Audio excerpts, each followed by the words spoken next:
Here we go. Back for chapter 11 called Where Was Chai? And we got underlined was because they really don't know where he is. And we have a little picture here. It's got a diagram. So we see got one squirrel looking this way.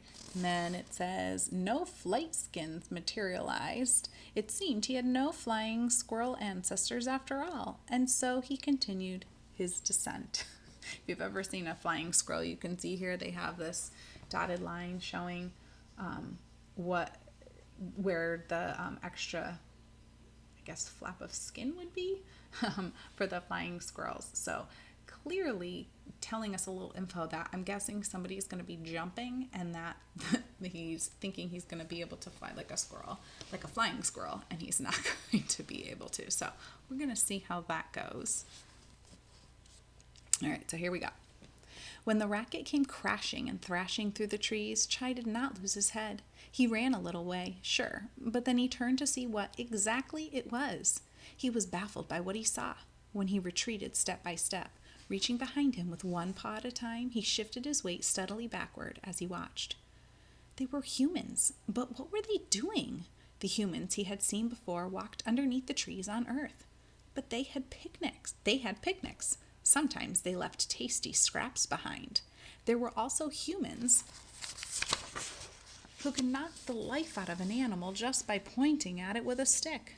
Those you had to watch out for. So we have an asterisk here. It says death squirted from this.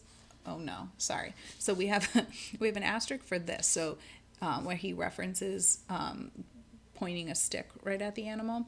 So death squirted from the sticks like scent from a skunk, but faster, farther, and louder. Very loud. Loud and sharp like a woodpecker pecking times a billion. And then we have the humans you have to watch out for here. Fortunately, they were easy to spot once you learned how. The first time Chai saw one, he didn't know what was going on. The hillside seemed all shifty and shimmery. There were floating human heads with no bodies. It made him feel dizzy, and he thought he might be coming down with something. He had to grab onto the tree trunk, but it was an optical illusion.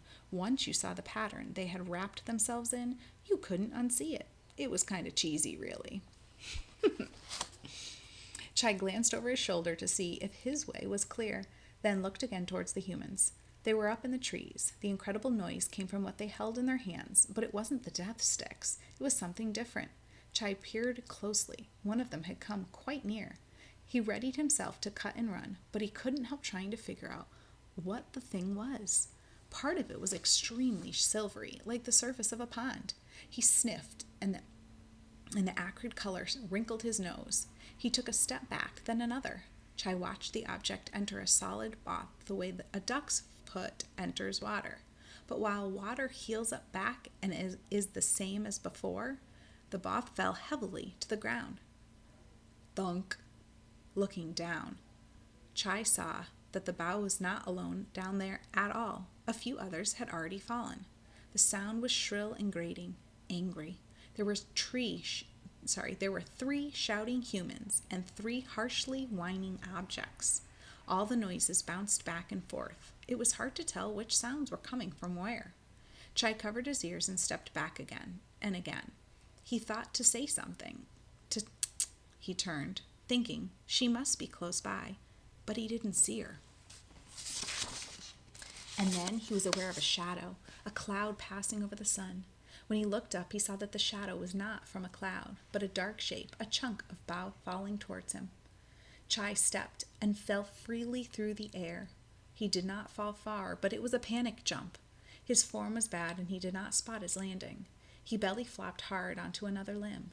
The wind was knocked right out of him. Before he could recover, the dark chunk hit the same limb where he dangled, momentarily limp, and sent him bouncing off on another flight. Too bad, he thought, that I'm not a flying squirrel. He stretched his arms and legs out in just in case. Maybe he had never tried. Maybe he had ancestors he didn't know about. When he sensed that it wasn't working, which was right away, Chai looked down in the direction he was falling. Just the ground, and not that far. Okay, he thought, that I can handle. He brought his paws under him for the landing. As he was about to hit the ground, he saw and smelled that he was headed for a slimy, dark mess. Nuts, he said out loud. Fresh owl barf. From a sick owl, which is a squirrel's curse phrase, which was also a simple statement of what he was about to land in. By the time he finished saying it, he had landed in it. The pellets of bones, fur, scales, and feathers that a healthy owl coughs up are no big deal. But the ones that come from a sick owl, I think you can imagine. Chai sighed as he stepped away from the gooey mess. He looked around for something to wipe himself off on and found a patch of moss. That would do. That would do nicely. As he rubbed the slime from his fur, he thought, it could have been worse. It could have been. It could have been. There were number of foul things it could have been. But still, when a squirrel tries to feel grateful to have landed in a sick owl barf, he's not having his best day. When he had cleaned his fur as well as he could, Chai stood up, ready to go again, which was when he had felt that he was being observed. But from where? And by what? His position on the food chain told him to run fast and ask questions later.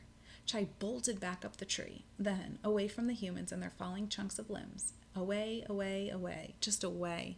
Then zigzag, up and down, double back, confuse it, lose it. So where was Chai? I wish I could tell you. He didn't know himself. And that is the end of chapter 11.